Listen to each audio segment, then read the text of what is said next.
Hi, I'm Weather Analyst Andrew Fleck, just around your Friday evening for a Friday's map outlook. The East Coast finally starting to open up a little bit and calm a little bit from the current major coastal storm they had from about midweek through this early weekend. And it's about time, quite honestly. The aftermath was pretty unbearable. Very bad coast looking beaches. There's been wind damage and definitely a lot of flooding to be involved too, as a good widespread 5 to 10 inches have been really over the mid-Atlantic and southeastern regions. It's been one of those storms that's going to be remembered for a while down the road. This storm finally moving out, like I said, but as the days move on, I'm going to actually be posting rainfall maps from what this remembrance of Ida did, the winds, the storm surge, the beach erosion, some of the pictures. We'll be doing a lot of that in the next coming days.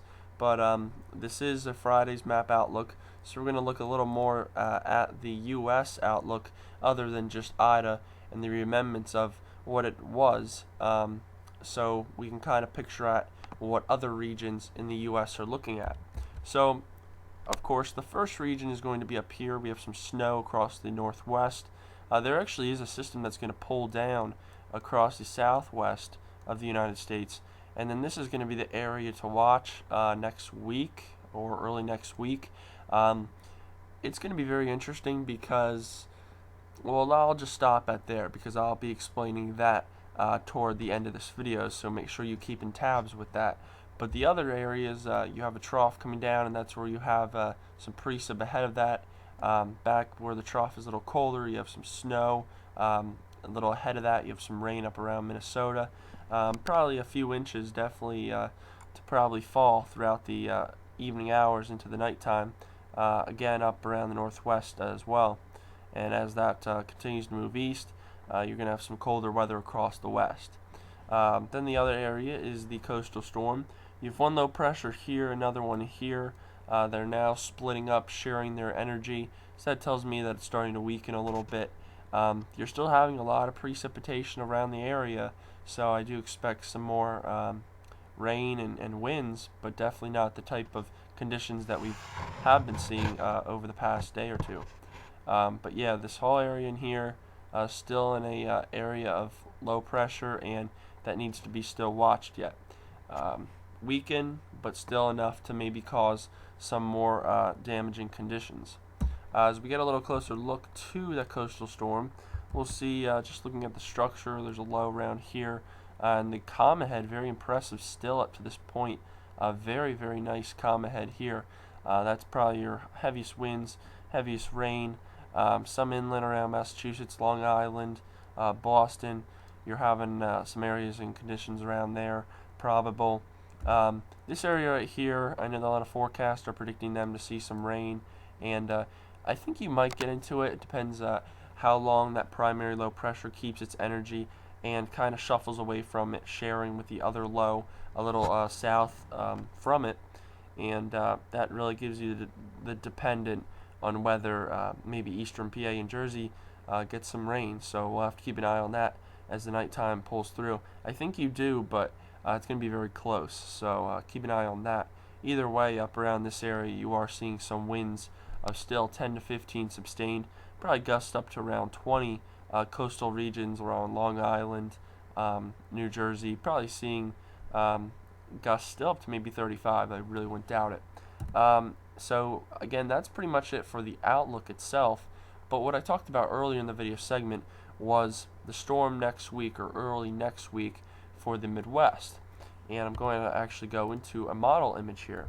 And the one thing that I always like to kind of talk about is the patterns and the jet and really how things move very smoothly. But putting the jet aside, when I see storm tracks that dig down deep around the southern Midwest, close to the southern states in the Gulf here, this usually is a good indication to me to watch out, because what tends to happen is you can get storms come in and dig so far into the southern states or very close to the Gulf, and the Gulf being the mother lode of moisture and energy, you get a storm that close and other things can come out of that. A stronger system, perhaps another low pressured center system. You got to watch out for that because you can have storms that do that. So again, I think by next week, some areas are going to have to watch there. Hence, you are going to get some snow across the central Midwest, as there's going to be an area of 540 or 32 degree that's going to hang in there with the storm. But just given though that the storm is so far south, that's going to have to be a very interesting thing to watch on the models in the days as we continue, because again, you have a very strong surge of moisture in there. You can get a little more than just a storm form. You can get a bigger batch of precip, and perhaps maybe a longer duration track to the east instead of curling up to the north. We'll have to see how that pans out. I know there is a little bit of a 540 and 32 degree line up here, but again, me putting all these components together when the models aren't even indicating it is just pretty much me making a snowstorm. But you can't go and do that right now. I don't think it's favorable for the east. Maybe cooler conditions, I'll give you that.